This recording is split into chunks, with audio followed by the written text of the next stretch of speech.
I'm Sean Kent Hayashi. Today in my neighborhood, we are under yet another heat advisory. It is like walking through soup outside. What happens to our dogs when it is very humid outside? And what can we do to avoid yeast issues? Dogs can get yeasty problems, ear infections in their ears, and also they can get yeasty issues going on between their paw pads, which cause them to chew on or dig in their paws. This video is all about how to avoid the problems that can come when it is hot and humid, and the things that cause ear problems and paw problems. Fortunately, none of my dogs have a yeast ear problem, and none of them have any issues going on with their paws.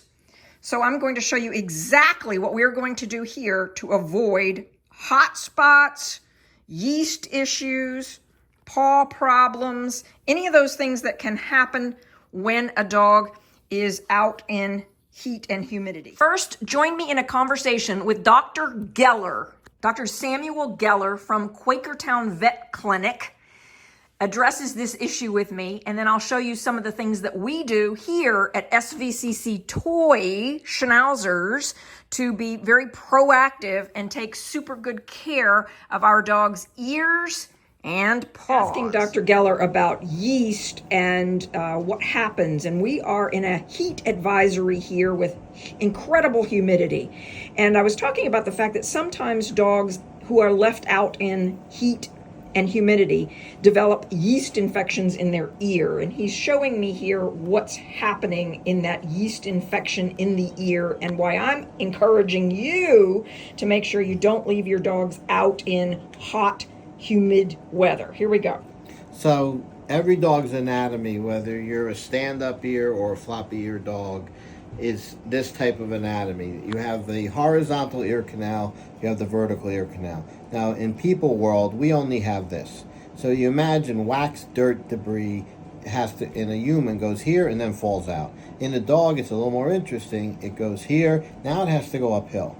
And again, if you put a floppy ear on top of it, now you have a nice lid on the tunnel.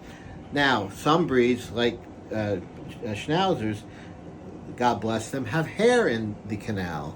So if you now say there's a wax and debris, you got to travel uphill, you got to go uphill again, and oh, by the way, you're going to plant a jungle in here. Now the wax is like, cut me a break, how do I get out there? Hence the controversy about ear plucking. You know, some people say don't pluck the hair because it irritates the canal. I'm an ear plucker proponent because I don't like my patient's wax getting trapped in that hair. Now, yes, if we're in hot or humid weather, this is already a moist, warm, dark tunnel. So in hot or humid weather, you may have it even moister and warmer. But again, keeping the ear canal clean, keeping the wax from getting stuck in there, and so forth. When it doesn't happen, you get into trouble, then we have this poor doggy. So this poor little doggy, the walls of the canal are very sore, they're swollen, they're inflamed, there's up here it is red, and again, here's wax trapped down here. So this is, again, the design, but you know, I always tell people, like, whoever designed the dog ear did a really bad job. On the other hand, a dog would say to us, well, listen, prehistoric dogs had to hunt to eat, therefore we need a really good cone to funnel the noise in if we're going to find lunch and dinner. So you know, you could argue, we could say this is a bad design, but if you're out hunting, it's probably a good design. Since our dogs are not hunting for kibble, this design isn't necessarily important in our world. But that's the ear story. This is a great example. So healthy, good-looking ear. Yep. Unhealthy. Unhappy ear. Very red, This very is going to sore. end up being itchy, Right. and we're going to be in here. And this is why, Dr. Geller, I buy my ear cleaner from you.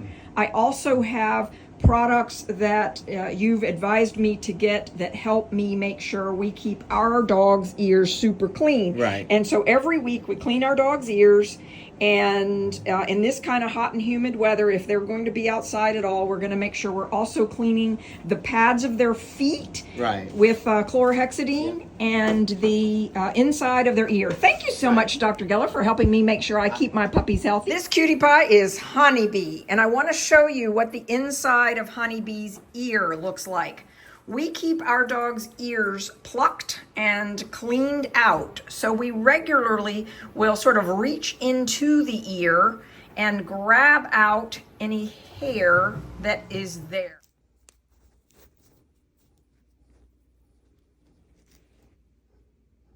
This is an example of the ear cleaner that we use weekly on our dogs, and especially if it is hot and humid outside. So formulated antimicrobial, antifungal. Here's another version of this kind of ear cleaner that we can use here. And we keep these in multiple locations. So in the area where we are shampooing our dogs, but also in the area where we are grooming dogs. These are some other things that we will use. So a squirt of this in the ears when it is super hot and humid outside. And then to avoid yeast, chlorhexidine is what my veterinarian has taught me to use to stay away from, avoid yeast problems. So you can take chlorhexidine, you can buy it like this, you'll find it in my store. To get to my store, just go to my website, www.svcctoys.com, and then right here, this button, shop. You can see that I buy it in the gallon size, and then I pour it into the smaller bottle. With one dog, you really only need one bottle. What you can do then is take some cotton balls, put it in a baggie, pour the chlorhexidine into the baggie, let the cotton balls absorb the chlorhexidine, and then use this on paw pads, ears, anywhere that the dog might be itchy. Ginger does not have a hot spot, but a common place that dogs get hot spots can be right here underneath their ear. If Ginger did have a hot spot, I would take a cotton ball with the chlorhexidine and I would just rub the chlorhexidine into the hot spot and do that several times a day until the hot spot heals. Or let's say your dog goes out into the grass, wet grass in the mornings, and comes back in. Wipe some chlorhexidine on your dog's paw pads or dry your dog's paw pads really well so that you don't get yeast problems. When a dog gets yeast in between its paw pads, such as if Honeybee had been outside and it was wet and she came in and her paw pad is now wet, damp, moist, and she starts scratching on her ear, she could transfer yeast from her paw or from her ear, vice versa. And this is what then starts to cause hot spots. So let's say she's gotten some yeast in her ear, she scratched on it with her paw, and or vice versa, and now she starts scratching in other places. I don't happen to have a dog who has a hot spot at the moment to show you what that looks like, but this is how this can happen in this really hot summer humid weather. If Ginger did have a hot spot, in addition to the chlorhexidine being rubbed onto the hot spot, I would use another product as well. Another product that I like a lot that really helps dogs' skin heal quickly is called the Skin Works. Again, you can find this at SVCCtoys.com. Click on the button that says shop. In our little puppies, we don't pluck all of the ear out at one time. So daily, we brush and comb. And as we are brushing and combing every day, we'll pluck a little bit at a time. Yeah, that's right.